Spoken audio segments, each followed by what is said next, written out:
මේ ලෝකේ තියෙන බලවත්ම දේ තමයි පින්වතුනි හිත කියලා කියන්නේ. හිත තරම් බලවත් දෙයක් මේ ලෝකෙ කොහෙවත් නැහැ. ලෝකේ තියෙන බලවත්ම ආයුධයත් අපේ හිත. තේරුණාද? බුදුරජාණන් වහන්සේ දේශනා කරන යහපත් විදිහට හසුරුවා ගත්තොත් හිත තරම් ජීවිතයට යහපත උදා කරන හරි විදිහට හසුරුවා ගත්තොත් හිත තරම් ජීවිතයට යහපත උදා කරන වෙන කිසිම දෙයක් නැහැ. හැබැයි වරද්ද ගත්තොත් හිත තරම් අපේ ජීවිතේ විනාශ කරලා දාන වෙන කිසිම දෙයක් නැහැ. තේරුණාද?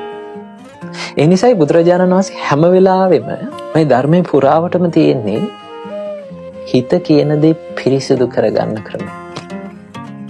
තේරුණාද? අර වල් පැල හැදෙන කුඹුරේ අර වල් පැල ටික අයින් කරන ක්‍රමය තමයි බුදුරජාණන් වහන්සේ දේශනා කරන්නේ. හොඳද?